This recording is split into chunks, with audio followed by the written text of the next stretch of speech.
यीशु का नाम है सारी जमीन पर, जिसे पापी पाते उद्धार। यीशु का नाम है सारी जमीन पर, जिसे पापी पाते उद्धार। वो दुनिया में आया, लहू बहाया, विदिया जहां का दिया। वो दुनिया में आया, लहू बहाया, विदिया जहां का दिया। हमको बचाने, मुक्ति दिलाने, यीशु सलीब पर हुआ। हमको बचाने, मुक्ति दिलाने, यीशु सलीब पर हुआ। यीशु का नाम, यीशु का नाम है सारी जमीन पर, जिसे पापी पाते उद्धार। यीशु का नाम है सारी जमीन पर, जिसे पापी पाते उद्धार। आसमान के नीचे लोगों के बीच में कोई दूसरा नाम नहीं है। आसमान के नीचे लोगों के बीच में कोई दूसरा नाम नहीं है। सिर्फ यीशु का नाम है सारी जमीन पर, जिसे पापी पाते उद्धार। सिर्फ यीशु का नाम है सारी जमीन पर, जिसे पापी पाते उद्धार। यीशु का नाम, यीशु का नाम है सारी जमीन पर, जिसे पापी पाते उद्धार।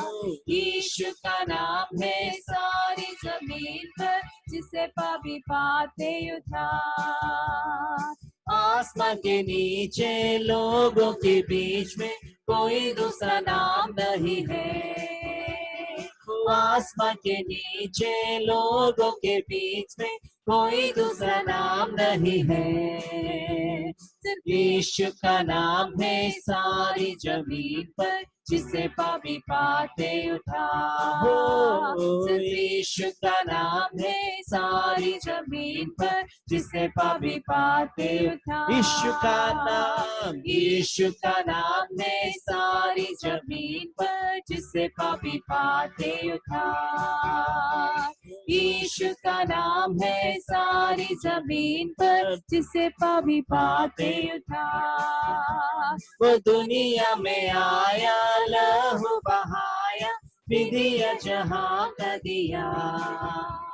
वो दुनिया में आया, लहू बहाया, विदिया जहां का दिया। हमको बचाने, मुक्ति दिलाने, यीशु सलीब पर हुआ। हमको बचाने, मुक्ति दिलाने, यीशु सलीब पर हुआ। यीशु का नाम है सारी जमीन पर, जिसे पापी पाते उद्धार।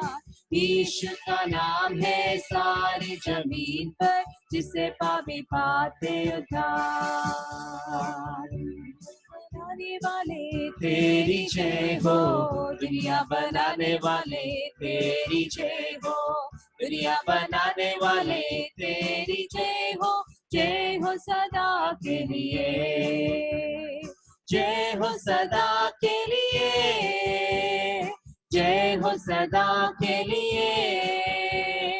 जय हो सदा के लिए, जय हो सदा के लिए।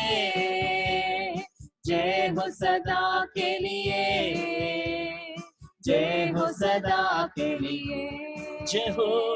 जय हो सदा के लिए, जय हो सदा के लिए। तुम्हारे कहने से ये दुनिया बनी, तुम्हारे कहने से ये आंधी थमी। तुम्हारे कहने से ये दुनिया बनी, तुम्हारे कहने से ये आंधी थमी। तुम्हारे जैसा चित्रकार नहीं, ओ मेरे प्यारे पिता। तुम्हारे जैसा चित्रकार नहीं, ओ मेरे प्यारे पिता। हमको रचाने वाले तेरी जय हो।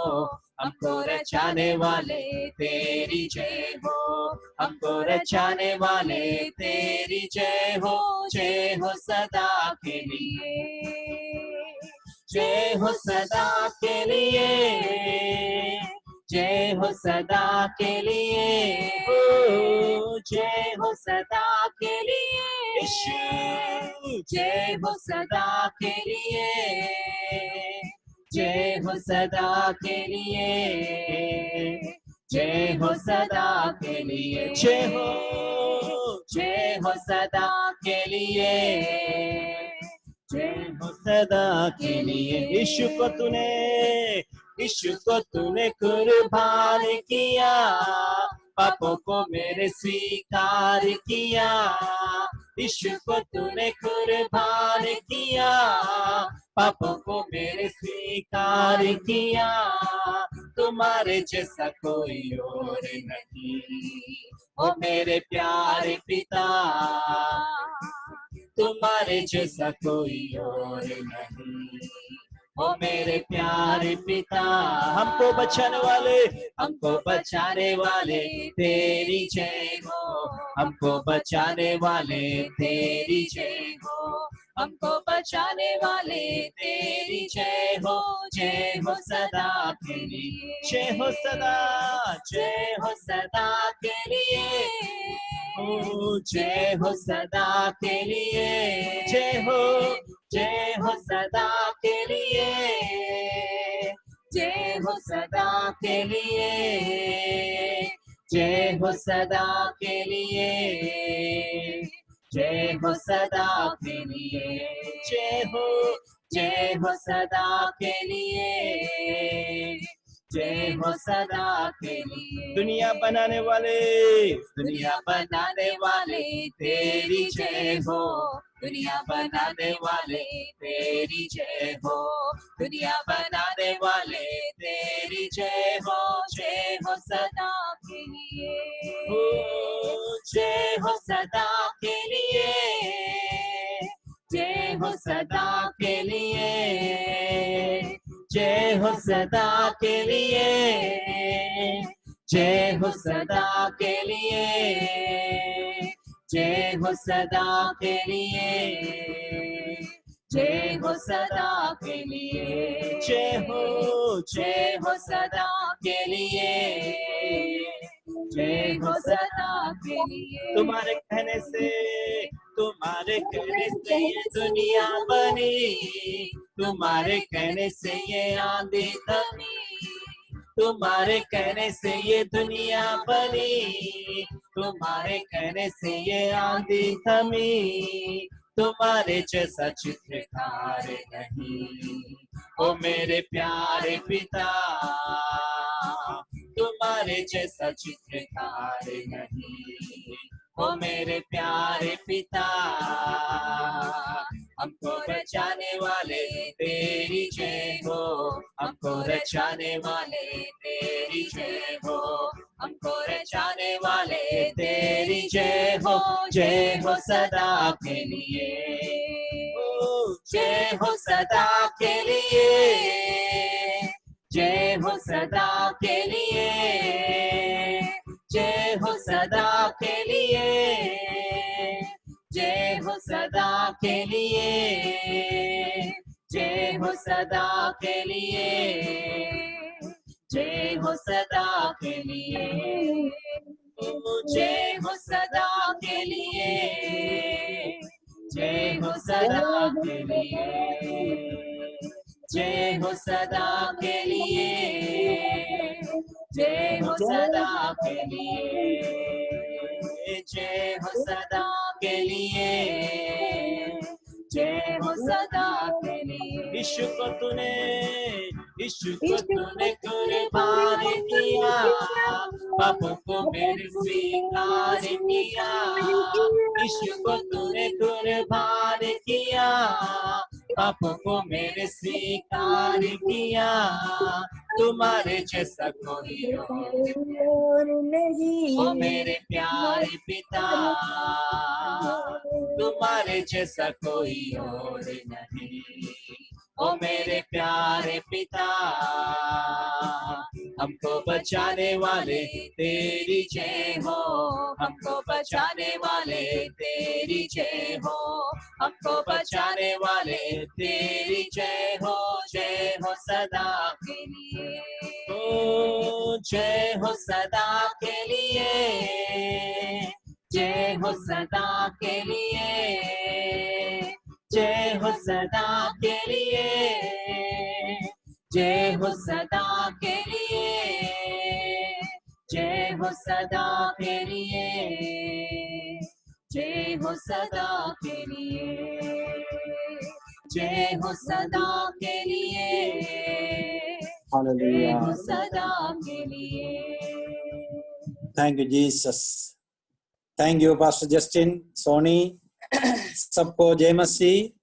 एक और सुबह का समय में प्रभु यीशु के अति पवित्र चरणों में एकत्रित होने के लिए प्रभु ने सहायता किया। प्रभु को धन्यवाद देते हैं।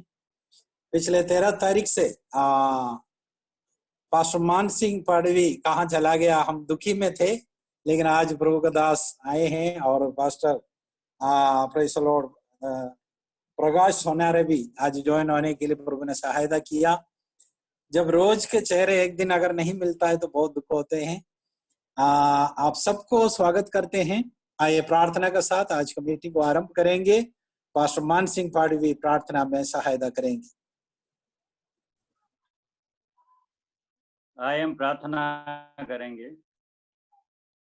हे स्वर्गीय सनातन अनुग्रहकारी परमेश्वर पिता, धन्यवाद करते हैं प्रभु जी ये सुंदर समय के लिए भी प्रभु, आपकी उपस्थिति में एक बार फिर प्रभु इकट्ठा होने के लिए आपने सहायता की, इसलिए हम धन्यवाद करते हैं प्रभु जी। बीते कई दिनों से प्रभु जी आपके आदरणीय दास के द्वारा प्रभु जी पवित्र वचन से सीखने के लिए, समझने के लिए प्रभु आपने हम सबों को सहायता किया, इसलिए हम धन्यवाद करते हैं प्रभु जी। बीते कई दिनों से जो भविष्यकालीन जो न्याय के बारे में प्रभु जी सीख रहे प्रभु, उन हर एक बातों को प्रभु जी हमारे मनों में रखते प्रभु, उन वचनों को हम ध्यान करते प्रभु जी आगे जीवन बिताने के लिए प्रभु जी आप हमें सहायता करें प्रभु। आज के क्लास को भी प्रभु आपके हाथों में सौंपते हैं, प्रार्थना करते हैं प्रभु जी आपके दास के द्वारा जो भी सीखते हैं प्रभु जी वो बातें हमारे मनों में रहने पाए प्रभु जी, उस वचन के अनुसार हम जीवन बिताने वाले बन सके, इसलिए हम प्रार्थना करते हैं ताकि प्रभु जी जब प्रभु जी आपके सम्मुख में हम इकट्ठा हो,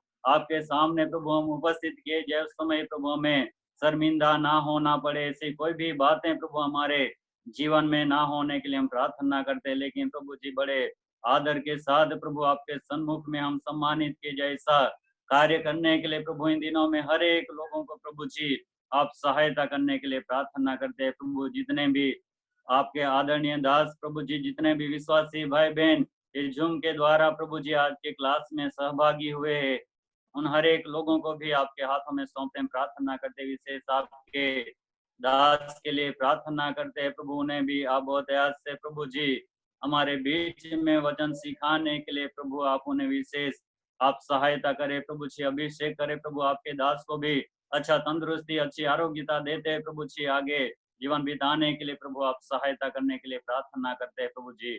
आपने हमारी प्रार्थना को सुना, इसलिए हम धन्यवाद करते हैं। प्रार्थना प्रभु यीशु मसीह के नाम में मांगते हैं, आमीन आमीन।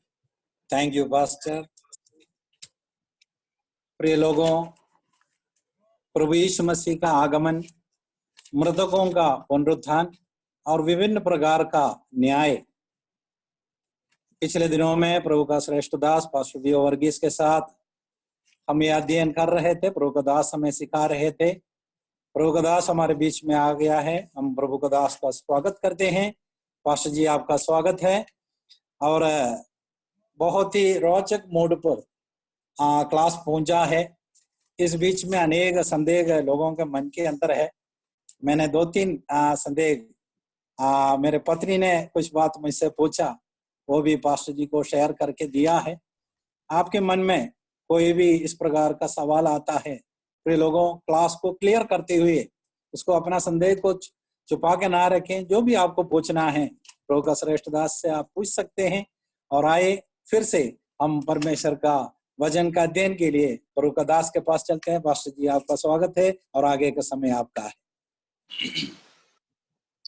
प्रभु परमेश्वर का मैं धन्यवाद करने के साथ ही साथ पास्टर सन्नी और उपस्थित आप सभी परमेश्वर के खादिमगण और परमेश्वर के भक्तगणों का मैं वंदना भी करता हूं। फिर एक बार प्रभु ने हमारे लिए ऐसा मौका अदा किया है कि परमेश्वर के वचन के सामने हम आ सकें। जगह जगह प्रभु हमें अपने पंखों के छाया में छुपाते हैं, हर एक प्रकार के आफत बलाओं से, चोर चंडालों से अभी तक बचा के रखा। आगे भी परमेश्वर उसी प्रकार हमें सुरक्षा प्रदान करें, पाप से, शैतान से, दुष्ट मनुष्यों से और तमाम प्रकार की बुराइयों से परमेश्वर हमें सुरक्षा प्रदान करें, ये हमारे प्रार्थना है। तो हम सीधे प्रभु के वचनों में चलेंगे। जैसे अभी प्रभु के दास ने बताया, मेरे पास में 3 प्रश्न आया है। पहले उन प्रश्नों के उत्तर हम पाने के बाद आगे हमारे क्लास में बढ़ेंगे। पहला यह था कि क्या कलीसिया 7 ही साल स्वर्ग में रहेंगे? हाँ, फिलहाल हमें वही मालूम पड़ता है कि प्रभु यीशु मसीह बादलों पर आएंगे, हमको लेकर जाएंगे। उस समय ही जब हम इस विषय पढ़ रहे थे, मैंने बताया था कि कुछ लोगों के मानना है कि 7 साल मध्य आकाश में रहेंगे, लेकिन ऐसा कोई प्रमाण हमें बाइबल में नहीं है।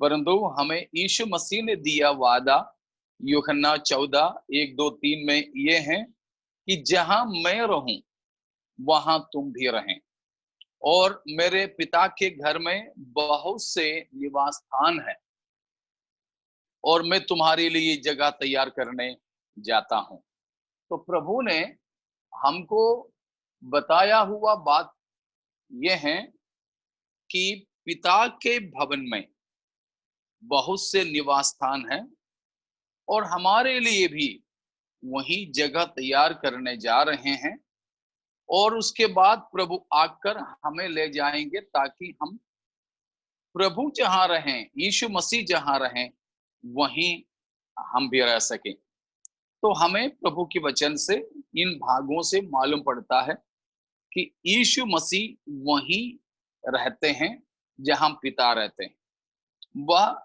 हम अभी की भाषा में या बाइबल ने जो बताया वो स्वर्ग कहलाता है, वो स्वर्ग में। इसीलिए वहीं कलीसिया को भी कलीसिया के रैप्चर यानी उठा लिए जाने के द्वारा लेकर जाएंगे। तो वो समय कलीसिया उठा लिए जाती है, हम मसीह के साथ में पिता के भवन में, पिता के घर में मसीह के साथ में रहेंगे। इसीलिए जो 7 साल होगा वह स्वर्ग में ही हम बिताएंगे, मध्य आकाश में नहीं। अधर्म में लटके हुए नहीं रहेंगे, लेकिन हम स्वर्ग में ही रहेंगे।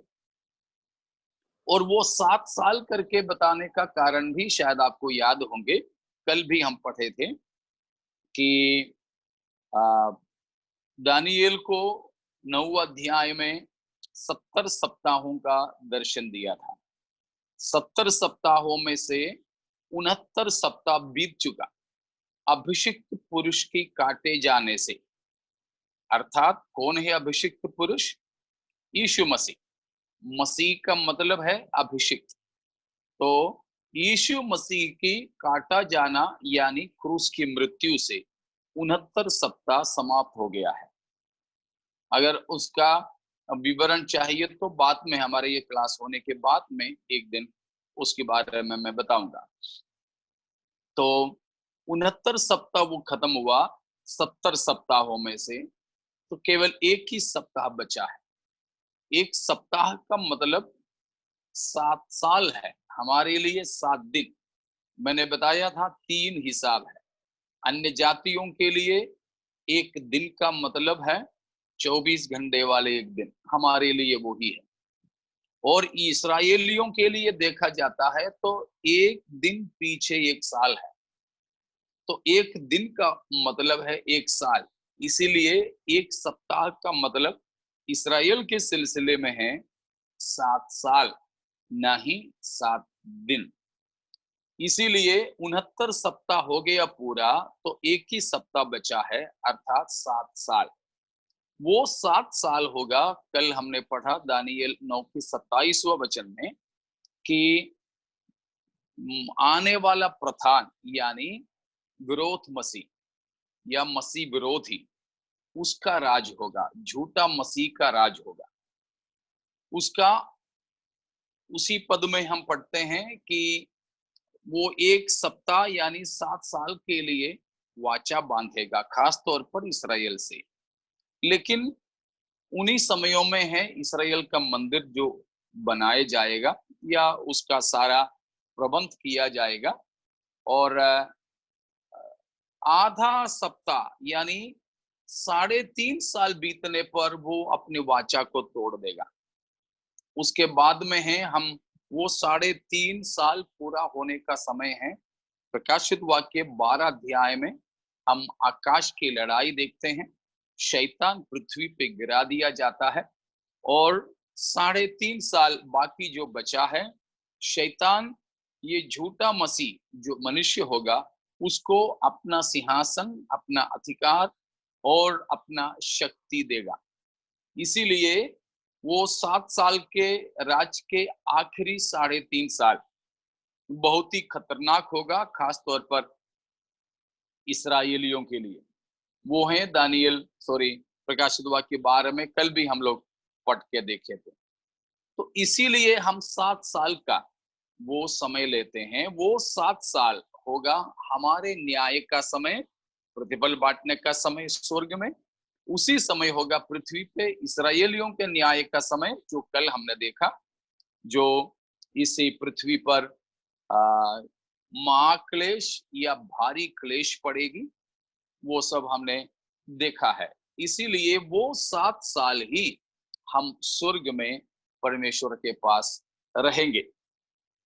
वो 7 साल बीतने पर, जैसे प्रकाशित वाक्य 19 अध्याय में बताया है 11 से लेकर के पदों में, कि यीशु मसीह अपने भक्तों के साथ, कलीसिया के साथ में पृथ्वी पर उतर आएंगे। पृथ्वी पर उतर आने के बाद में होने वाली घटनाएं हैं इस्राएल का न्याय की जो अंतिम दौरा, उनको अंतिम तौर पर प्रभु छुड़ाएंगे और उनको यरूशलेम में वापस बसाएंगे। अरमगद्दोन की लड़ाई होगा।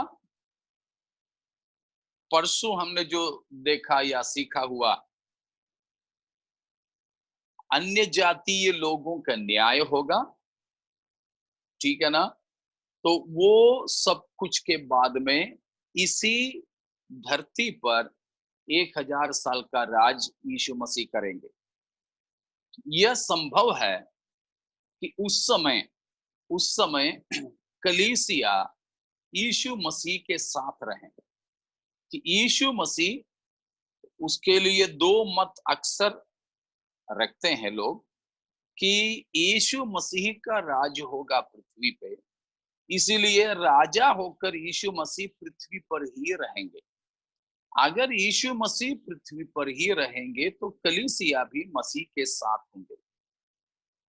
लेकिन कुछ लोगों के मानना यह है, क्योंकि उसके बारे में ऐसा ही है करके लिखा नहीं है, इसलिए मानना पड़ता है, कि कुछ और लोगों के मानना यह है कि प्रभु यीशु मसीह राजा जरूर रहेंगे, राज यीशु का ही होगा, लेकिन यीशु मसीह पृथ्वी पे रहना कोई जरूरी नहीं है। इसीलिए प्रभु यीशु मसीह स्वर्ग में ही रहेंगे, राज यहां मसीह का चलता रहेगा। और उस समय के लिए ये मानते हैं, आपको मालूम है यीशु मसीह का एक प्रतिरूप का, प्रतीक का राजा था, वो दाऊद राजा है। यीशु मसीह का प्रतिरूप राजा दाऊद है। यीशु मसीह का प्रतिरूप याजक मल्कीसिदक है, ठीक है। यीशु मसीह की प्रतीक नबी मूसा है। तो ये प्रतिरूप में 3 लोग पुराना नियम में हैं। मसीह के राजत्व के बराबर या उसकी प्रतिरूप में खड़ा होता है दाऊद। याजकपन यानी महायाजकीय मसीह की सेवकाई के प्रतिरूप मल्कीसिदक है। यीशु मसीह की नबूवत की भविष्यवक्ता की सेवकाई की प्रतिरूप में मूसा है। मूसा ने इसलिए कहा था, मेरा जैसा एक नबी नबूवत करने वाले को हमारे भाइयों में से प्रभु खड़ा कर देंगे परमेश्वर। तो इस प्रकार तो कहने का मतलब, अभी आप मल्कीसिदक को भी मूसा को भी छोड़ दीजिए, दाऊद पे आ जाइए। तो दाऊद यीशु मसीह के राजत्व का प्रतिरूप है। इसीलिए हमने शायद कल बताया था, यीशु मसीह दाऊद का संतान के तौर पर बताया गया है। इसीलिए दाऊद भी यीशु मसीह का 1000 साल के राज्य से पहले जिला दिया जाएगा, महिमा का शरीर में वो भी उठेंगे। तो मानना यह है कि जिलाया गया दाऊद को यीशु मसीह के बदले में यरूशलेम में राजा के तौर पर ठहराएंगे। राज तो यीशु मसीह का ही है, लेकिन मसीह के बदले में राज करेगा, नहीं तो गद्दी पर जो बैठेगा वो दाऊद होगा, दाऊद को जिला दिए जाने के कारण। अगर ऐसा रहेगा तो प्रभु यीशु मसीह स्वर्ग में ही रहेंगे, और ऐसे हैं तो कलीसिया भी स्वर्ग में रहेंगे। तो ये 1000 साल के बीच में एक ही जगह पर कलीसिया बनी नहीं रहेगी, अर्थात स्वर्ग में हमेशा के 1000 साल लगातार वहीं ही नहीं रहेगी, परंतु न्याय जो हमारे होंगे तब प्रतिफल के रूप में, पहले मैंने बताया 1000 साल के राज्य में भी निभाने का कुछ जिम्मेदारियां पवित्र लोगों को बांटेंगे, तो वे उसके तहत पृथ्वी पे रहेंगे। तो वो लगातार कलीसिया पूरे पूरे स्वर्ग में रहेंगे। वो पहले का 7 साल है।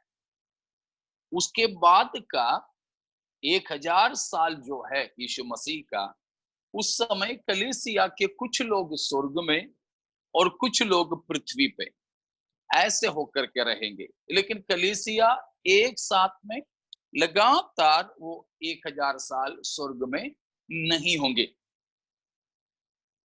तब आप ये भी समझ लें कि हम ऐसे शरीर में नहीं होंगे, हमको रहने के लिए जगह चाहिए होगा। कलीसिया उस समय महिमामय शरीर में होंगे, तेजोमय शरीर में होंगे। उस शरीर को रहने के लिए कोई जगह की जरूरत नहीं है, ये भी मन में रखें। इसीलिए पृथ्वी पे 1000 साल का राज्य मसीह का हो रहा होगा, तो दिया गया जिम्मेदारी के हिसाब से कुछ लोगों को पृथ्वी के शरीर में रहने वाले यहूदी और अन्य जातियों के बहुत से कार्यों में शामिल होना होगा।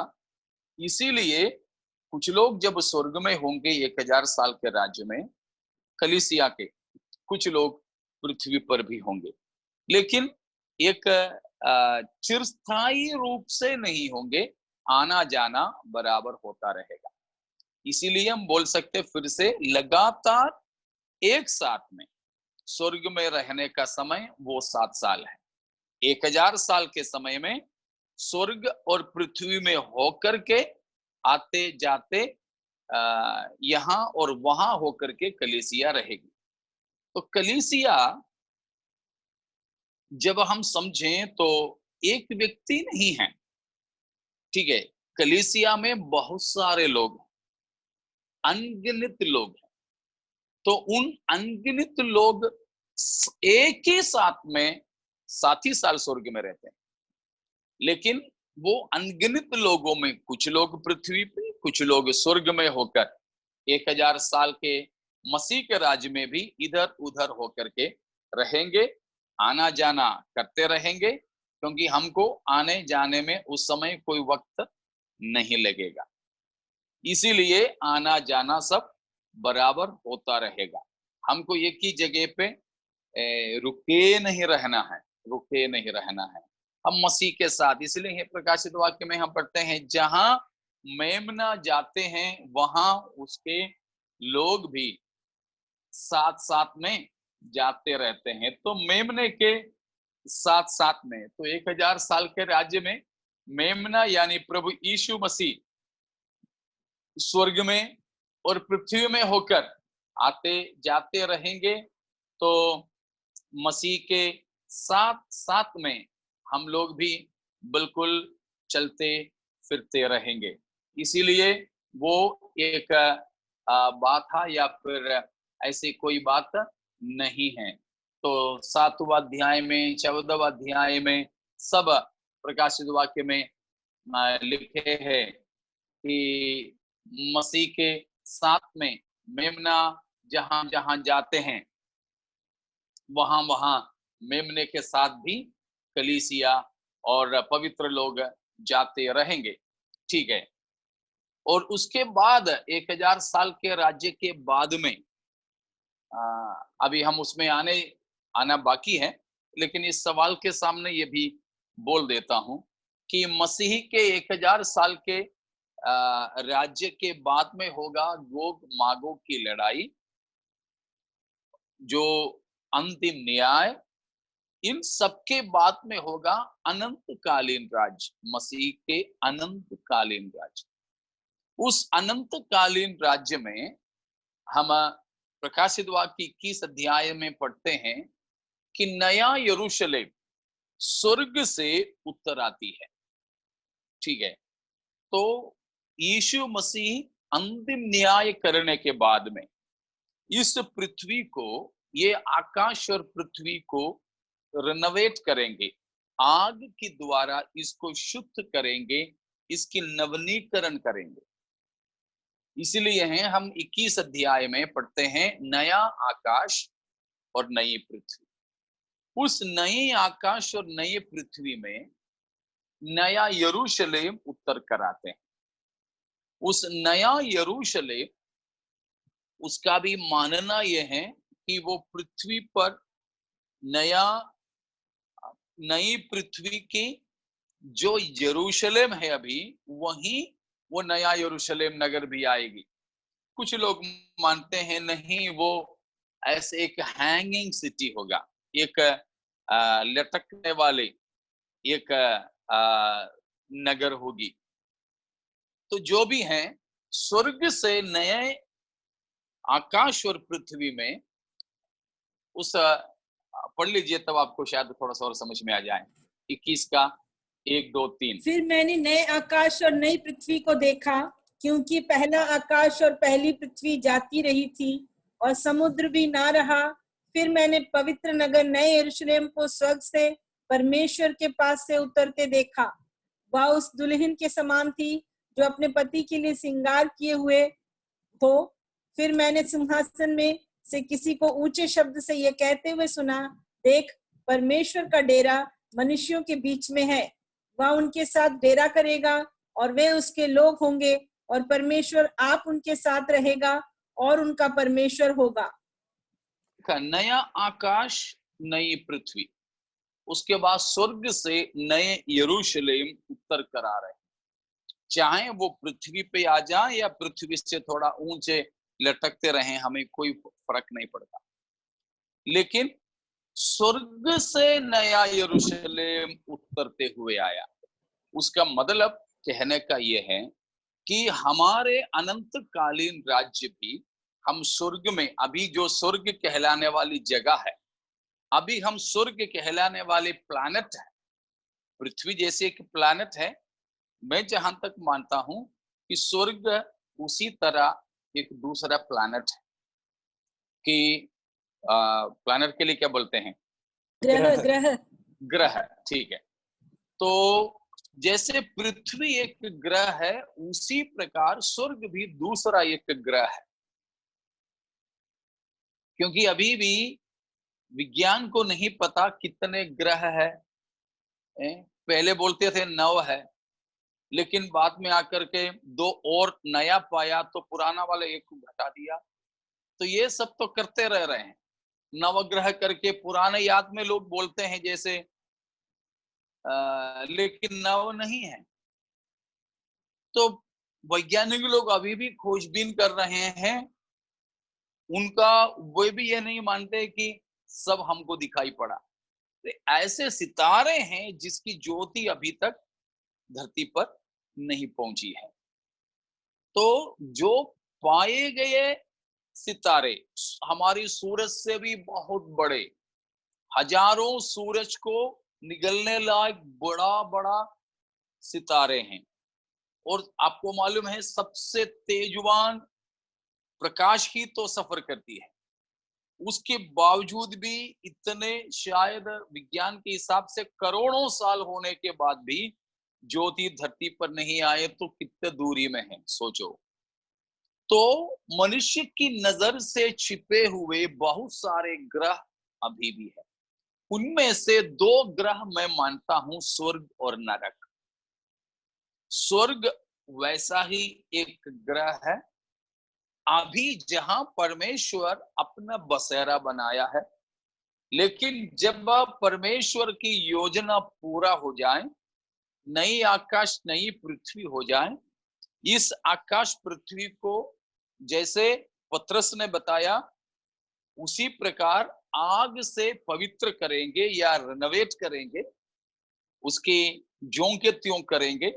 उसके बाद हमारे लिए स्वर्ग में बनाए जाने वाला वो नगर भवन ही नहीं है वो, परंतु एक बड़ा नगर है।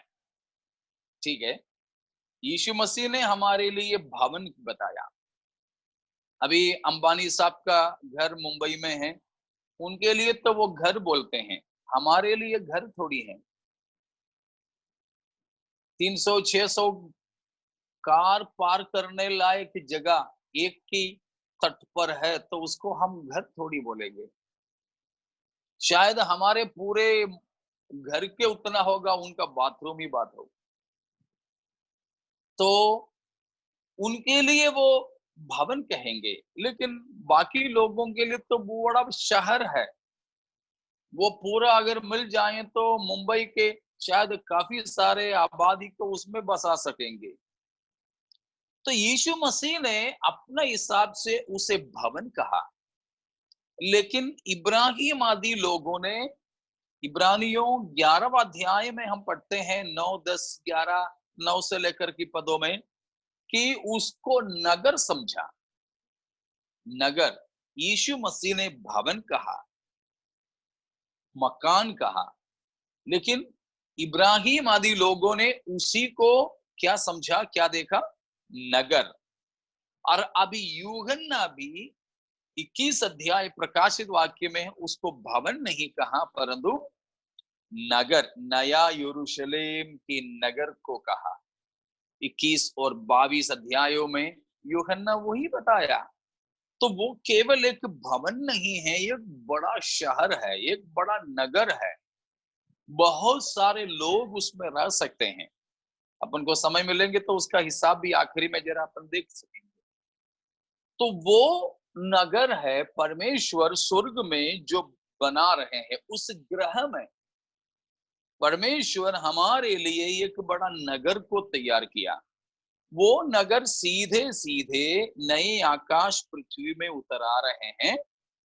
तो उसके साथ परमेश्वर भी वो ग्रह को छोड़कर कहां आ जाते हैं, इसी नगर जो नया यरूशलेम कहलाते हैं। वो है, हमने 21:3 में पढ़े भी हैं? देखो, मनुष्यों के साथ परमेश्वर की डेरा, वो आप उनके साथ रहेंगे। कहा, नए पृथ्वी में उतर आया हुआ नया यरूशलेम में। इसीलिए हम कहते हैं, कल या परसों भी मैंने आपसे बोला था कि स्वर्ग की लालच में कोई मत रहे। क्योंकि हम स्वर्ग में भी हमेशा रहने नहीं जा रहे हैं। स्वर्ग भी हमेशा का एक निवास स्थान नहीं है। स्वर्ग भी सृष्टि है, मैंने आपको कहा था, लेकिन वो सृष्टि को भी प्रभु एक समय में त्याग कर अपने लोगों के साथ रहने लगेंगे। तो नया यरूशलेम को भी उतना महत्व नहीं दीजिए, परंतु नया यरूशलेम नगर को भी खूबसूरत, कीमती बनाते हैं। वो नगर के निर्माण में इस्तेमाल हुआ कनक, मोती, सोना की बात नहीं है, परंतु उसको हमेशा प्रज्वलित करते रहने वाले परमेश्वर की मेमने की उपस्थिति ही उस नगर की जलवा है। 21 अध्याय में आप देख लीजिएगा उसको, प्रकाशित वाक्य 21 अध्याय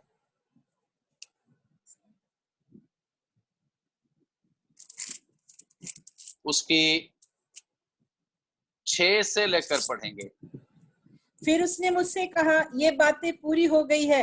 मैं अल्फा और ओमेगा, आदि और अंत हूँ। मैं प्यासे को जीवन ठीक है, आप उसके 21 से पढ़ने तो बहुत लंबा हो जाएगा। 12 फाटक 12 मोतियों के थे। एक एक फाटक एक एक मोती का बना था। नगर की सड़क स्वच्छ कांच के समान शुद्ध सोने की थी। मैंने उसमें कोई मंदिर ना देखा, क्योंकि सर्वशक्तिमान प्रभु परमेश्वर और मेमना उसका मंदिर है। उस नगर में सूर्य और चांद के उजियाले की आवश्यकता नहीं, क्योंकि परमेश्वर के तेज से उसमें उजियाला हो रहा है और मेमना उसका दीपक है। जाति जाति के लोग उसकी ज्योति में चले फिरेंगे और पृथ्वी के राजा अपने अपने तेज का सामान उसमें लाएंगे। उसके फाटक दिन को कभी बंद ना होंगे और रात वहां ना होगी। लोग जाति जाति के तेज और वैभव का सामान उसमें लाएंगे, परंतु उसमें कोई अपवित्र वस्तु या घृणित काम करने वाला या झूठ का गढ़ने वाला किसी रीति से प्रवेश ना करेगा, पर केवल वे लोग जिनके नाम मेमने के जीवन की पुस्तक में लिखे हैं। तो देखा उस नगर के विशेषता, उसमें सबसे छोटी बात क्या है? सड़क। एक भवन या नगर बनाते हैं तो उसकी सबसे छोटी बात, वहां मोरी वोरी नहीं होगी, ठीक है? वहां के ड्रेनेज सिस्टम नहीं होगा, उसमें न बारिश होगी, न बर्तन धोना है, न नहाना है। इसीलिए ड्रेनेज सिस्टम, मोरी नाला कुछ नहीं होगा, ठीक है? इसीलिए नहीं होते तो बाथरूम, संडास की टंकी, वो सब बहुत ही निचली स्थिति में होते। लेकिन ये नगर में सबसे निचला स्थान किसका है? सड़क का। वो सड़क भी किससे बना? बाकी सब तो उससे ऊंची ऊंची है तो वो छोड़ देते, पर सबसे निचला, सबसे निम्न बात को लेंगे। सबसे निम्न बात है वहां का सड़क। वो सड़क ही किस चीज से बना है?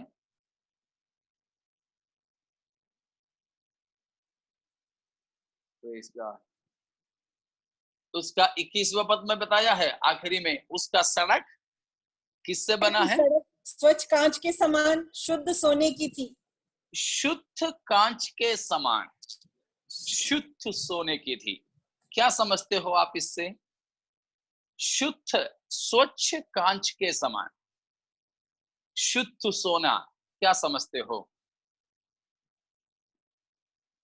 शुद्ध स्वच्छ कांच का मतलब हो गया आर पार देखने वाला पारदर्शी कांच, ठीक है?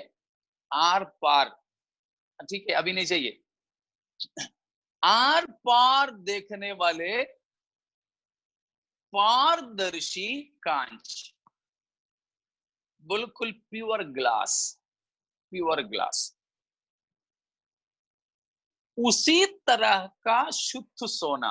आपने किसी ने भी सुना कभी कि आर पार दिखने वाला पारदर्शी सोना के बारे में?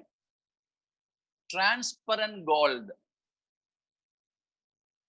किसी ने नहीं सुना। किसी भी सुनार से आप पूछ लो, किसी भी मोती वाले से पूछ लो, किसी भी कनक मोती की व्यापारियों से पूछ लो, उसकी विशेषज्ञों से पूछ लो, शायद किसी ने कभी नहीं सुना है कि स्वच्छ कांच के समान शुद्ध सोना उस नगर की सबसे निचला, सबसे निम्न बात के बारे में मैं बता रहा हूं।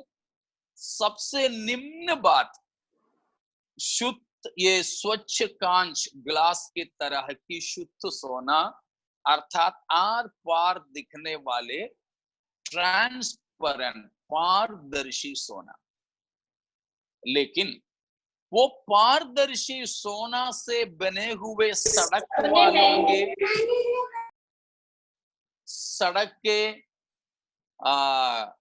बाकी घर और उसकी बाकी सारी चीजें कैसा होगा जरा आप सोच लें। लेकिन उन किसी चीजों से भी महत्वपूर्ण बात हमने जो पढ़ा 22वां अध्याय में है, आयत में है कि मंदिर उसमें नहीं दिखा। मेमना और सर्वशक्तिमान परमेश्वर उसका मंदिर है, और वहां सूरज चांद इस तरह कोई चीज की जरूरत नहीं कि उसको ज्योतिर्मय करें। लेकिन परमेश्वर की मेमना आप ही उसकी ज्योति है। तो कहने का मतलब, इस सुंदर से नगर का भी लालच में हम ना रहें, क्योंकि एक लड़की की शादी जब जुट रही होगी तो लड़के के घर में देख कर आने वाले बोलते, लड़की तू तो बड़े किस्मती है। क्यों? अरे उनकी घर का तो ये देखो, वो देखो, बाथरूम से लेके किचन से लेके बर्तनों के ये वो सब, गार्डन, वहां की कुत्ते, ठीक है ना, उनकी गाड़ी, इन सब के बारे में बयान करता रहेंगे तो लड़की बोलेगी जरा बंद तो कर दो, लड़के के बारे में जरा बताओ। मेरी शादी तो वहां की बाथरूम से, टाइल्स से होने नहीं जा रहा, मेरी शादी तो वहां की कुत्ते से, गाड़ी से नहीं होने जा रहा, वहां की रसोई से, बेडरूम से नहीं है मेरा मतलब तो लड़का से है। उसी तरह नगर तो बहुत ही सुंदर है, भवन तो हमारे बयान से परे है, बयान नहीं हो पाएंगे। लेकिन हमको मतलब उन किसी चीजों से नहीं है, परंतु हमारा मतलब है स्वर्ग को भी स्वर्ग की दर्जा दिलाने वाला हमारे प्रभु यीशु मसीह की शाब्दिक उपस्थिति से है। Praise God. यीशु मसीह की शाब्दिक अक्षरिक उपस्थिति यदि वहां नहीं, तो इस भवन में रहना और नरक में रहना दोनों बराबर है। प्यारों, इसीलिए हमने कहा कि स्वर्ग में जो अभी स्वर्ग कहलाते वो ग्रह में हमारे रहना लगातार में होगा, वो 7 साल ही होगी। 1000 साल के राज्य के समय में हम आना जाना करते रहेंगे, कुछ लोग वहां रहेंगे, कुछ लोग यहां रहेंगे और आते जाते रहेंगे। और उसके बाद अनंत काल में जब होगा तो उस स्वर्ग ग्रह को छोड़कर हम सब यहीं आ जाएंगे, नया यरूशलेम उस नगर के साथ। परमेश्वर भी हमारे साथ स्वर्ग छोड़ करके यहीं आ जाएंगे। ठीक है, ये है स्वर्ग के बारे में जो बात। ठीक है, और भी अगर शक हो तो आप पूछ सकेंगे। और उसके बाद इस्राएली लोगों ने यीशु मसीह का इनकार किया और उनका जजमेंट एंटीक्राइस्ट क्यों करेंगे, मसीह क्यों नहीं। यीशु मसीह उसी के साथ, उसी के द्वारा करा रहा है। और तो विरोध मसीह नहीं कर रहा है इस्राएलियों का न्याय, परंतु प्रभु यीशु मसीह स्वयं या परमेश्वर स्वयं कर रहे हैं लेकिन विरोध मसीह को उसके हथियार बनाया है। बस परमेश्वर चाहे तो किसको नहीं इस्तेमाल कर सकता है। आपने सुना होगा एक मजाक की बात, मजाक तरीके से एक सच्चाई को बताया। एक बूढ़ी माँ अपने नातिन पोतिन के साथ में भूखे भूखे रो रहे थे, प्रार्थना कर रहे थे कि हे ईश्वर मुझे कहीं से खाना दिला दे। ये सुना हुआ एक नास्तिक व्यक्ति ने सोचा ठीक है, ये अम्मा को सिखा ही लेते हैं, ईश्वर है ही नहीं। इसीलिए नास्तिक ने अपने किसी दासों के हाथ में कुछ खाना भिजवाया। बोला कि जो अम्मा पूछेगी कि किसने दिया बेटा, तो बोल देना शैतान ने भेजा है। तुमने तो ईश्वर से प्रार्थना किया ना, ईश्वर है ही नहीं, शैतान ने भिजवाया है ये, तो ईश्वर पर विश्वास छोड़ दो। ये बोलने के लिए नास्तिक ने ये भिजवाया। लेकिन ये लोग खाना लेकर तो गए, अम्मा जी ने तब भी ले करके परमेश्वर का धन्यवाद किया, प्रभु आपने भेजा है, धन्यवाद। तो ये उत्तर नहीं दे पा रहे थे, सवाल नहीं किया। तो इसीलिए इन्हीं लोगों ने पूछा कि क्यों अम्मा, आपको पता नहीं चलना चाहिए कि किसने दिया है? तो अम्मा ने क्या बोली, वो क्या, मैंने ईश्वर से प्रार्थना किया, ईश्वर ने दिया। ईश्वर तो शैतान के हाथ में भी भिजवा सकता है, ईश्वर शैतान के हाथ में भी भिजवा सकता है। तो दिया तो परमेश्वर, भले ही लाया शैतान हो, कोई फर्क नहीं पड़ता। उसी तरह यहां इसराइलियों को दंड देता भले ही मसीह विरोधी, मगर पीछे करवा कौन रहा है? परमेश्वर ही। इसीलिए वो सवाल का शायद जवाब मिल गया होगा। ठीक है, नहीं मिला तो और पूछ लीजिए। तो इसमें दूसरा एक सवाल हुआ है कि जो 3 सवाल आया था उनमें से एक ही मैंने बताया, एक दूसरा जो बताया अभी चैट में मुझे मिला था उसका है। अब कल मुझे मिला हुआ दूसरा सवाल, अन्य जातियों के न्याय जो मत्ती 25 की 46 में होने जा रहे हैं, तो अधर्मियों को मारने के बाद, सवाल शायद पूरा नहीं हुआ है, बाकी मैं गेस करूं शायद, ജാതികളുടെ ന്യായവിധിയിൽ മത്തായി 25:46 അധർമ്മികളെ യേശു കൊന്നിട്ട് നിത്യദണ്ഡനത്തിന് ഏൽപ്പിക്കും എന്നാണോ? എങ്കിൽ അതെ। तो अन्य जातियों का न्याय जो मत्ती 25 की 46 में हो रहा है, तो अधर्मियों को मारने के बाद, उस पद को जरा पढ़िएगा, मत्ती 25 का 46। और ये अनंत दंड भोगेंगे, परंतु धर्मी अनंत जीवन में प्रवेश करेंगे। हाँ, तो वो अनंत दंड जरूर नरक का दंड, उनका न्याय हो गया। जिन जिन का न्याय होता है उनका अगर नरक के लायक है तो नरक में, नहीं तो दूसरे जगह पे, उस प्रकार। तो यहाँ जो अधर्मियों का दंड अनंतकालीन दंड ही है, आग की झील ही है। उनको दोबारा एक न्याय के लिए आना नहीं होगा। तो उनका अनंतकालीन दंड में, सजा में प्रभु डाल रहे हैं। ये है यहाँ पर बताया गया बात। शायद यही होगा सवाल ना? हाँ जी, ठीक है।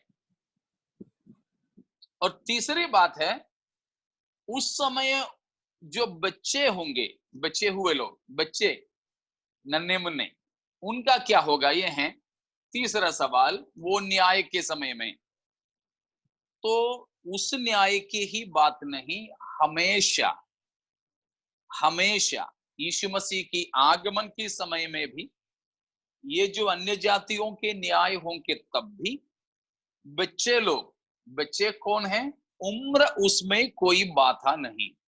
उम्र के हिसाब से हम यहाँ बच्चे नहीं बता सकेंगे, परंतु समझदारी के हिसाब से, बौद्धिक बढ़ोतरी के हिसाब से हम बच्चे मानेंगे। तो जो यीशु को या परमेश्वर को अपनी बुद्धि से पहचानने का, पाप और पवित्रताई को चुनने का मानसिक क्षमता प्राप्त करने का वो समय, वो किसी को 3 साल में मिलता है तो किसी को 10 साल में होगा। इसलिए उम्र उसमें कोई निश्चित तौर पर नहीं बता सकेंगे हम, मगर इस तरह अपने ही सोच विचार से शैतान और पाप के इंकार करके परमेश्वर और पवित्रताई को चुनने के लायक जब तक बौद्धिक तौर पर एक बच्चा नहीं बनता, उसके अंतर्गत जितने भी बच्चे हैं उन हर किसी को परमेश्वर अपनाएंगे, उन हर किसी को परमेश्वर अपने राज्य में शामिल करेंगे। इसीलिए हैं हम लोग बच्चों को बपतिस्मा नहीं देते हैं। बच्चों को बपतिस्मा हम इसीलिए नहीं देते हैं कि प्रभु यीशु मसीह की क्रूस की मृत्यु के द्वारा परमेश्वर ने जन्म पाप को मिटा दिया। जन्म पाप का मतलब है आदम से लेकर केवल मनुष्य होने की नाते हम पापी कहलाते आ रहे हैं, वो है जन्म पाप। कुछ लोग जन्म पाप ये समझते हैं, जैसे भजन संहिता 51 में दाऊद ने कहा, मेरी माँ ने पाप में मुझे क्या बोलते हैं उसके लिए, कि पाप में मैं मेरी माँ की कोख में पैदा हो गया। तो वो पाप करके बताया। कुछ लोग ये सोचते हैं पति पत्नी की शारीरिक संबंध नहीं, पति पत्नी की शारीरिक संबंध पाप नहीं, वो जन्म पाप भी नहीं। ठीक है, तो पति पत्नी को परमेश्वर पति पत्नी होकर पाप करने से पहले ही बनाया था। इसलिए पारिवारिक जीवन में शारीरिक संबंध और पारिवारिक जीवन में संतान बनना, ये कुछ भी अपवित्र या पाप नहीं है। इसीलिए है हम कहते हैं family life and sex life is not a post fall curse but a pre fall blessing. मनुष्य पाप करने के बाद में दिया हुआ श्राप नहीं है शादी और शारीरिक संबंध, संतान की लब्धि, परंतु मनुष्य को बनाया उसी दिन परमेश्वर ने पाप करने से पहले उन्हें आशीष दे करके कहा था, पलो फूलो पृथ्वी पे भर जाओ। तो वो एक प्री फॉल ब्लेसिंग, पाप में गिरने से पहले का आशीष है। इसीलिए वो शारीरिक संबंध से हम सबका जन्म हुए हैं, वो जन्म पाप नहीं है, परंतु जन्म पाप यह है कि आदम के संतान होकर हमारी जन्म हो गया, हमारे अंदर भी है। वो कब तक मनुष्यों में था? कब तक मनुष्यों में था? रोमियो 5 अध्याय उसका 14वां पद को पढ़िएगा। रोमियो 5 का 14। तो भी आदम से लेकर मूसा तक मृत्यु ने उन लोगों पर भी राज्य किया जिन्होंने उस आदम जो उस आने वाले का चिन्ह है वे अपराध के समान पाप ना किया। आदम के समान जिन्होंने पाप नहीं किया, उनके अंदर भी पाप रहता था या राज किया था। तो हमने किसी ने भी आदम जैसे पाप नहीं किया। एक नवजात शिशु या एक गर्भस्थ शिशु, वो भी अपने तरफ से कोई पाप नहीं किया, लेकिन वो पापी कैसे कहलाता है? आदम का संतान होने के कारण। वो पाप को प्रभु यीशु मसीह की क्रूस की मृत्यु के द्वारा परमेश्वर ने मिटा डाला। इसीलिए कि यीशु मसीह की क्रूस की मृत्यु हुआ, अब कोई भी मनुष्य यूं ही आदम के पाप के कारण पापी नहीं बन रहा है और उसको पापी अपने बचपन में मान नहीं रहे हैं। तो आदम के वो पाप के लिए प्रभु यीशु मसीह क्रूस पर अपना जीवन दिया।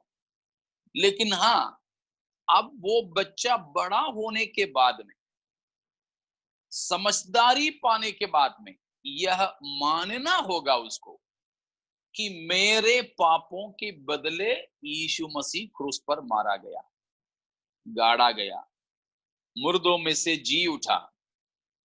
उस यीशु को यह मानकर अपने जीवन में अंगीकार करना जरूरी है। लेकिन वो जानने के क्षमता प्राप्त करने तक जो भी बच्चे हैं, किसी भी धर्म के हो, माँ बाप कोई भी क्यों न हो, लेकिन उन सभी बच्चों को ही यीशु मसीह में होकर परमेश्वर अपनाते हैं। इसीलिए कोई शिशु या इस प्रकार के कोई बालक मर जाता है या इस विशेष न्याय के समय में होंगे, वे कोई भी दंड प्राप्त नहीं करेंगे। इसलिए बोलते हैं ना, प्रभु यीशु मसीह के आगमन के समय, बादलों पर की आगमन के समय सबसे ज्यादा गायब होने वाले बच्चे होंगे। एक भी बच्चे नहीं बचेंगे उस समय, सबके सब बच्चे उठा लिए जाएंगे। उसी प्रकार ये मत्ती 25 अध्याय की अन्य जातियों के न्याय में भी होगा। जो बच्चे इस प्रकार रहेंगे वे सब भी मसीह के 1000 साल के राज्य में अवश्य ही प्रवेश करेंगे। इसलिए अपनी नन्हे मुन्ने बच्चों के बारे में कोई परेशान नहीं होना। उसका मतलब यह नहीं कि अपने बच्चों को आप प्रशिक्षित ना करें।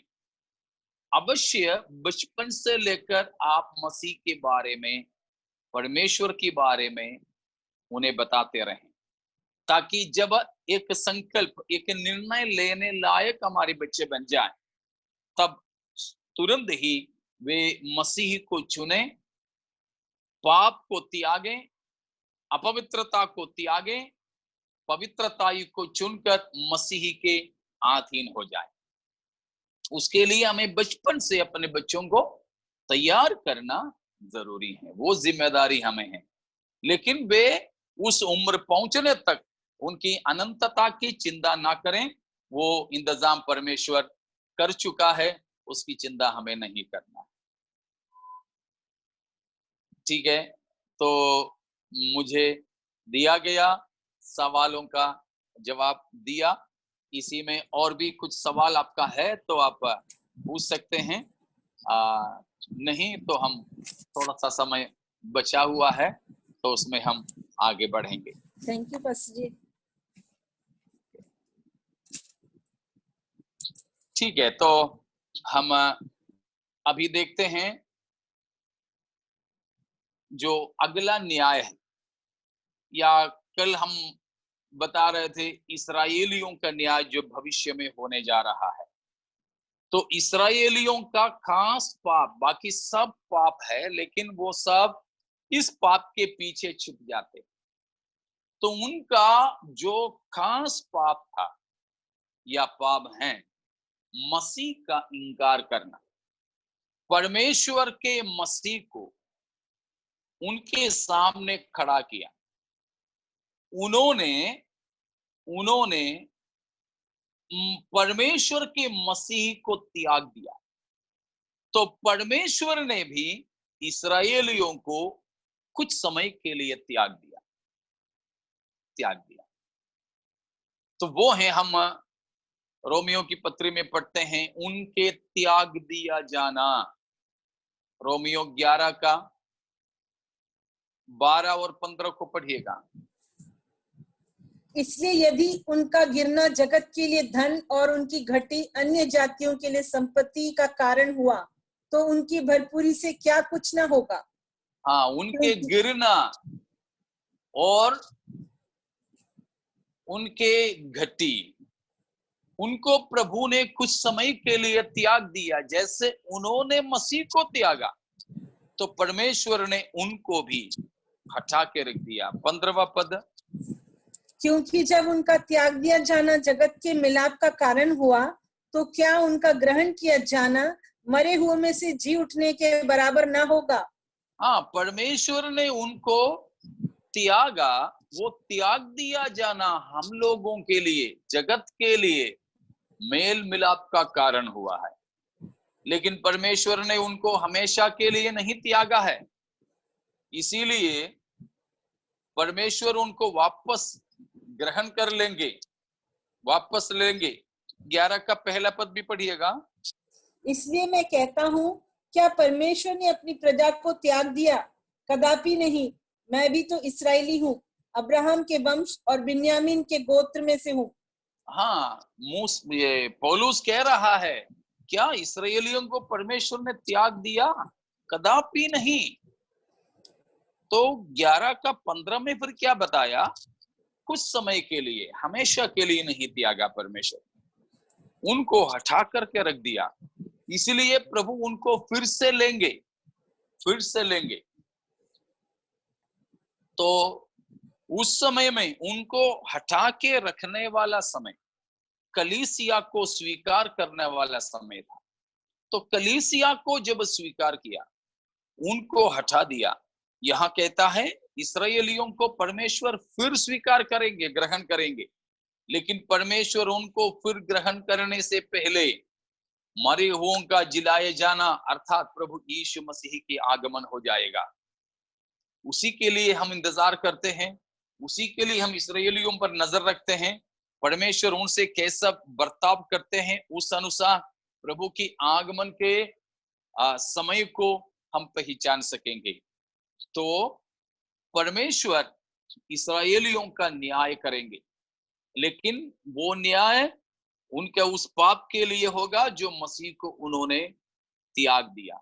लेकिन उसके बाद अभी भी बहुत सारे यहूदियों ने यीशु को मसीह जानकर अंगीकार कर लिया। बहुत सारे अभी भी जूइश क्रिश्चियंस है, अभी भी यहूदी मसीही लोग हैं, यहूदी मसीही लोग, यहूदियों में से मसीह बने हुए लोग। ऐसे लोगों के लिए लिखा हुआ पत्रिका है हमारे बाइबल में, इब्रानियों की पत्री। और आपने शायद सुने होंगे रिचर्ड वुम्ब्रांड करके एक प्रभु के दास, कम्युनिस्ट लोगों के हाथों से मसीही होने के नाते यहूदियों से भी बहुत सारे सताव को सहा हुआ एक आदमी, दोनों मियां बीबी, रिचर्ड वुम्ब्रांड। और अभी भी बेन्निहिन, उनके बारे में भी सुना है, वो भी यहूदियों में से हैं। तो उस प्रकार बहुत से यहूदी मसीही अभी भी हैं, यहूदियों में से मसीही बने हुए लोग, इस्राएलियों में से यीशु को मसीह जानकर अंगीकार किए हुए लोग बहुत है। अभी भी उनको उद्धार का वही मार्ग है, यीशु को मसीह मानकर अंगीकार कर लो, पाप से बचो, पाप से बचो। वो कलीसिया के हिस्से बन जाएंगे। उनका न्याय नहीं होगा, उनका न्याय पवित्र लोगों के साथ होंगे। जैसे पौलुस, पतरस, ये सब लोग इस्राएली थे, लेकिन यीशु को मसीह जानकर अंगीकार किया। लेकिन बाकी लोग मसीही के इंकार करने वाले, कि जाति के तौर पर इस्राएलियों ने यीशु की इंकार किया, त्याग दिया, तो उनका न्याय प्रभु करेंगे, दंड देंगे, बहुत सताए जाएंगे। और उसके बाद जब प्रभु यीशु मसीह आएंगे, पढ़िएगा प्रकाशित वाक्य 1 का 7 पद।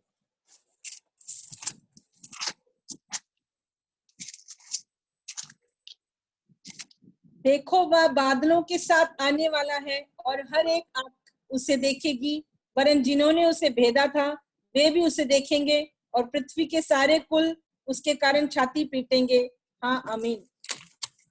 तो प्रभु यीशु मसीह अपने कलीसिया के साथ में स्वर्ग से उतर आएंगे, उस समय सब लोग, हर एक आंख उसे देखेगी, हर एक आंख उसे देखेगी।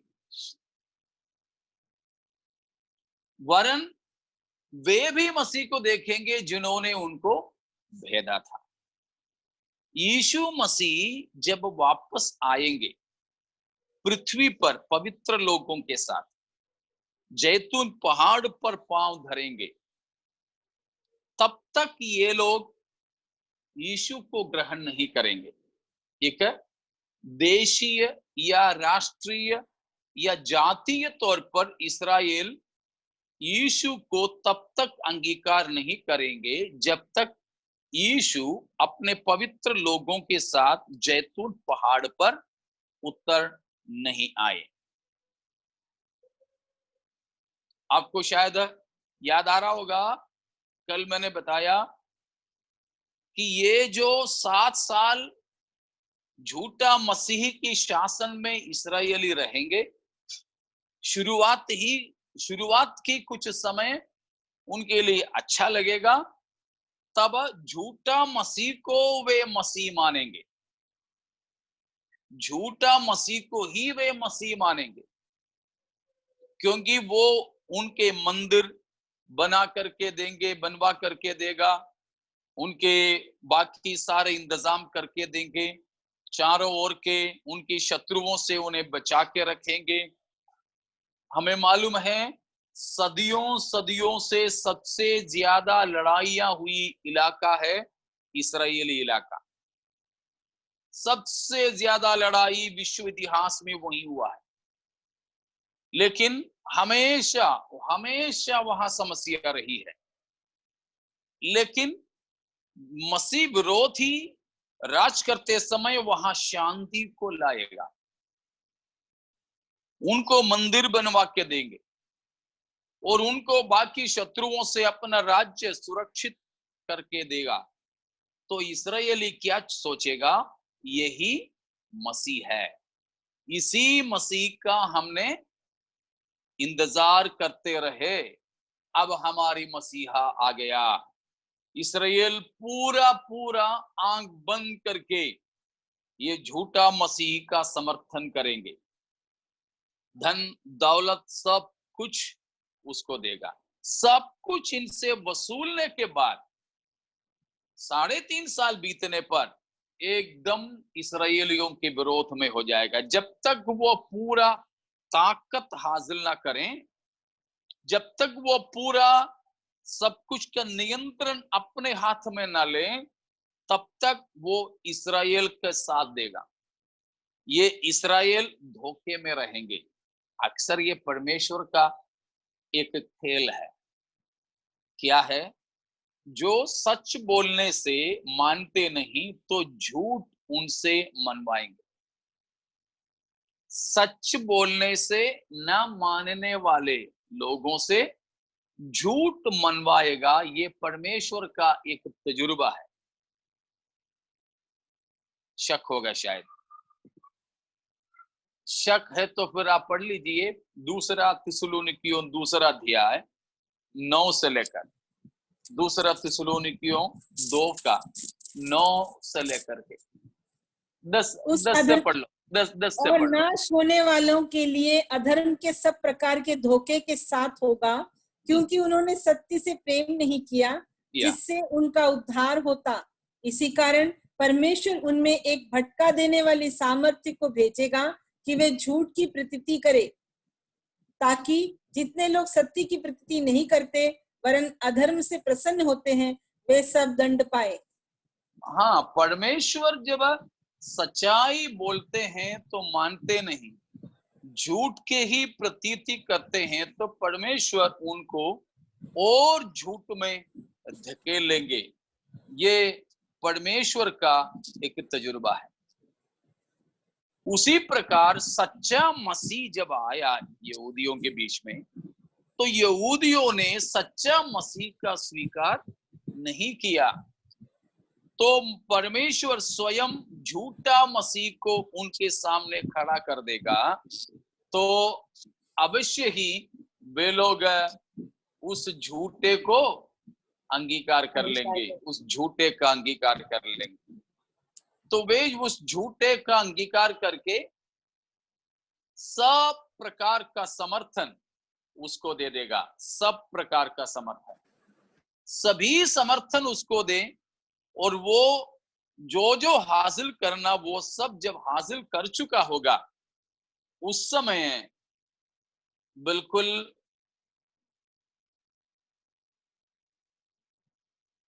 इस्राएली त्याग दिए जाएंगे, विरोध मसीह उनके साथ बिल्कुल नहीं देंगे। देखिए यूहन्ना 5 अध्याय उसका 43वां पद, 5:43 जॉन। मैं अपने पिता के नाम से आया हूँ और तुम मुझे ग्रहण नहीं करते, यदि अन्य कोई अपने ही नाम से आए तो उसे ग्रहण कर लोगे।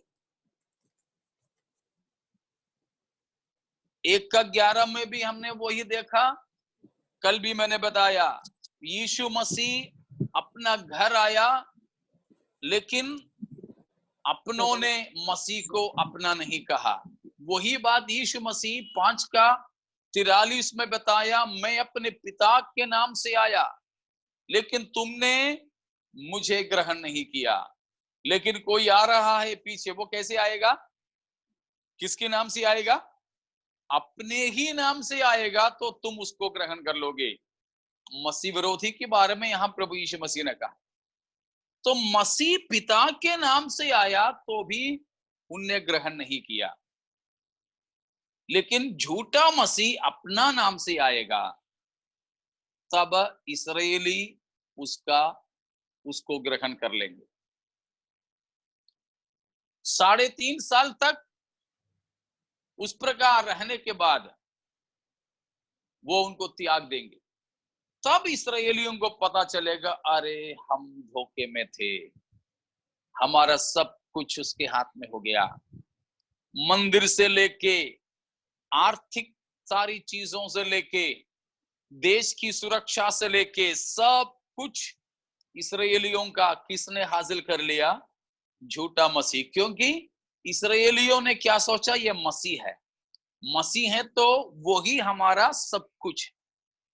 इसीलिए इस्राएल के पास जो भी गुप्त बातें थी, रणनीति थी, सब कुछ, पैसा, अर्थव्यवस्था, पूरा विरोधी के हाथ में। मंदिर की सारे आराधना की चीजें विरोधी के हाथ में, सब कुछ उसके हाथ में। अब वापस लेने लायक इस्राएल नहीं रहा, उसने सब कुछ अपना लिया। ऊपर से शैतान का राज भी उसी में शुरू हो गया। साथ में परमेश्वर ने भी उनको त्याग दिया उनके हाथों में, तो वे किसी रीति में बचा नहीं जा सकेंगे। तब है विरोध मसीह। कल भी हमने देखा 27वां पद 9 का दानियल में, कि उजाड़ने वाले वस्तु यरूशलेम के मंदिर में झूठा मसीह रखेगा। जहां तक उजाड़ने वाली वस्तु वो है झूठा मसीह का एक मूरत, झूठा मसीह का एक मूरत, जिसके बारे में हम प्रकाशित वाक्य 13वां अध्याय में पढ़ते हैं। ठीक है, वो मूरत को यरूशलेम मंदिर में रखेगा। 13वां अध्याय देखिए, 13 अध्याय की 11 से लेकर, झूठा भविष्यद्वक्ता झूठा मसीह के लिए कार्य कर रहा है। और 12वां पद में पढ़ते हैं कि झूठा भविष्यद्वक्ता सब लोगों से झूठा मसीह की दंडवत कराता है। 13वां पद में बड़ा चमत्कार करता है। और 14वां पद को पढ़ लीजिएगा। उन चिन्हों के कारण जिन्हें उस पशु के सामने दिखाने का अधिकार उसे दिया गया था, वह पृथ्वी के रहने वालों को भरमाता था और पृथ्वी के रहने वालों से कहता था कि जिस पशु के तलवार लगी थी वह जी गया है, उसकी मूर्ति बनाओ। 15 भी। उसे उस पशु की मूर्ति में प्राण डालने का अधिकार दिया गया कि पशु की मूर्ति बोलने लगे, और जितने लोग उस पशु की मूर्ति की पूजा ना करे उन्हें मरवा डाले। तो झूठा भविष्यद्वक्ता, झूठा मसीह का, वहां पशु जो करके कहा वो झूठा मसीह है। तो झूठा मसीह का मूर्त बनवा के उसको प्राण दे दिया। प्राण मतलब ये नहीं कि हमारी जैसे आत्मा दे दिया है, लेकिन ये है एक सुपर कंप्यूटर का रूप में झूठा मसीह का एक रूप तैयार किया, उसको प्रोग्राम किया कि कंप्यूटर उसकी मूर्त बोल सके। वैज्ञानिक लोग ऐसा कर ही तो रहे हैं। एक रोबोट, सोफिया नाम की एक सुंदर सी लड़की सी, एक रोबोट को 2-3 साल पहले सऊदी अरेबिया ने किया था। भारत में भी आके लोगों से नमस्कार किया, तो वैज्ञानिक लोगों से बातें किया। एक मूर्त, एक कंप्यूटराइज्ड इमेज, वही है। कंप्यूटरीकृत एक मूर्त बनाता है, वो बोलने लग जाता है। प्रोग्राम करते हैं तो हो जाता है, वो हो जाता है। आपके मोबाइल फोन में भी गूगल टॉक है, आपके मोबाइल फोन में है गूगल टॉक। उसको आप क्लिक करो तो बोलेंगे हाँ बोलिए मैं सुनती हूं। कोई आदमी की आवाज है तो बोलता है हाँ बोलिए मैं आपकी क्या सेवा करूं। आप टच मत कीजिए, आप बोलोगे आप किसी के नाम बताओ, उनको फोन करो, तो आपकी कॉन्टैक्ट्स में से उनका नाम लेके वो खुद ही फोन करने लग जाएगा। आपके मोबाइल फोन में है, एक स्मार्टफोन है, एक एंड्रॉइड है हमारे पास, उसी में ये सिस्टम है। अपने कंप्यूटर में है, लैपटॉप में है, बोलता है।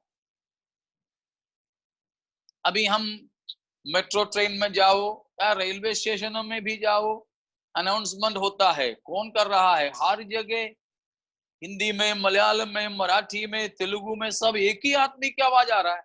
अरे इतना सारा भाषा जानते हैं क्या? वो कंप्यूटर बता रहा है।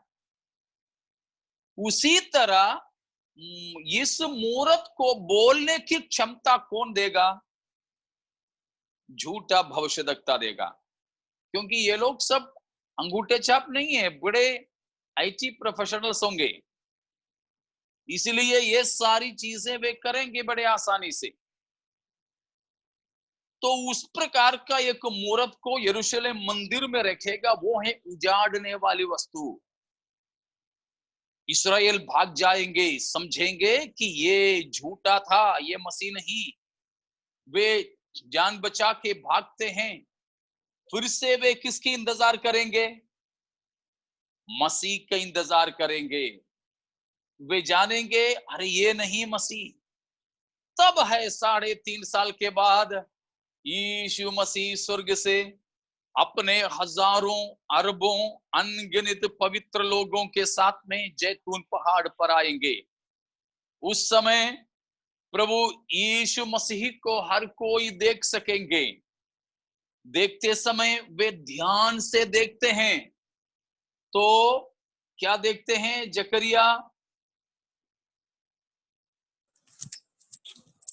जकरिया में हम चलेंगे, उसका 12वां अध्याय की 9 से लेकर की पदों में।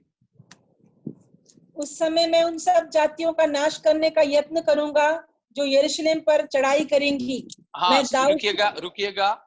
इस प्रकार 3.5 साल तक इस्राएली सताए जाने के उसकी उच्च कोटि में जब पहुंचेंगे, तो परमेश्वर कह रहा है तब मैं अन्य जातियों को नाश करने के लिए कोशिश करूंगा। तब क्या होंगे? 10वां पद, मैं दाऊद के घराने और यरूशलेम के निवासियों पर अपना अनुग्रह करने वाली और प्रार्थना सिखाने वाली आत्मा उंडेलूंगा।